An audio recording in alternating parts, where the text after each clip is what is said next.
Hello hi అండి, అందరికీ సంక్రాంతి శుభాకాంక్షలు. ఈరోజు ఆలు మటర్ కర్రీ చేస్తున్నా చూడండి. ముందుగా కడాయి పెట్టి అందులో కొద్దిగా ఆయిల్ వేసుకొని మసాలాలు వేసుకున్నానండి.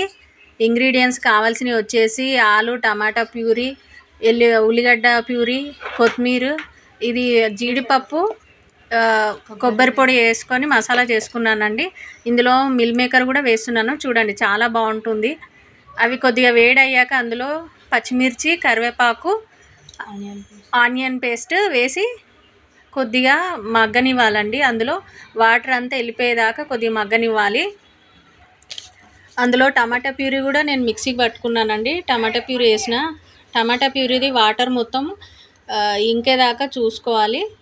ఆయిల్ పైకి తేలినాక కొద్దిగా బఠానీ వేయాలి. బటాన్, ఆలు,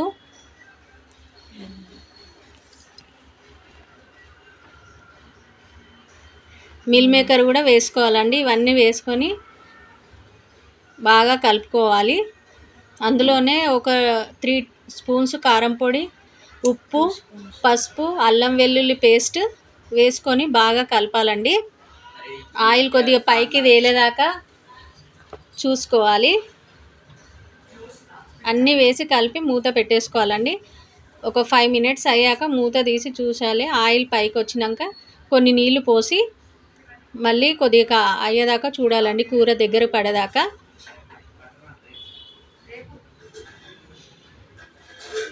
మన గ్రేవీ ఎంత కావాలనుకుంటే అంత వాటర్ పోసుకొని గ్రేవీ చేసుకోవాలండి.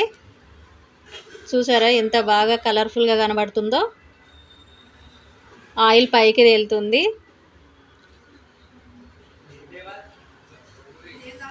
ఆలు ఉడికిందా లేదా కొద్దిగా చూడాలండి. ఉడికింది అని అనిపించినప్పుడు మూత పెట్టేసి, ఇంకా ఉడకలేదు మూత పెట్టేసి కొద్దిగా ఆయిల్ పైకి తేలినాక చూడాలి. వావ్, ఎంత కలర్ఫుల్గా ఉందండి మటర్ ఆలు కర్రీ. చూస్తూనే నోరు ఊరుతుంది నాకు. ఉడికిందండి కొద్దిగా. ఇప్పుడు కాజు, కొబ్బరి పొడి వేసుకొని నేను పేస్ట్ చేసుకున్నానండి. అది లాస్ట్లో వేస్తున్నాను. టేస్ట్ చాలా బాగుంటుందండి ఈ కాజు వేస్తే. మీరు కూడా ట్రై చేయండి ఒకసారి.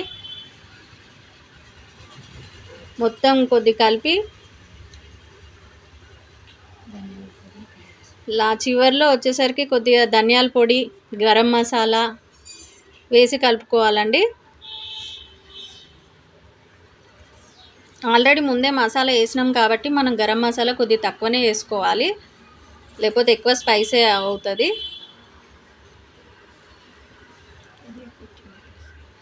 చివర్లో లాస్ట్లో కొత్తిమీర వేసుకోవాలండి. వేసుకొని స్టవ్ ఆఫ్ చేసుకోవాలి. దీనికి కాంబినేషన్ మనం బగారా రైస్, రైతా చాలా బాగుంటుందండి. జీరా రైస్ కూడా చాలా బాగుంటుంది కాంబినేషన్. మనకి రోటీలోకి కూడా చాలా బాగుంటుంది. మీరు కూడా ట్రై చేయండి.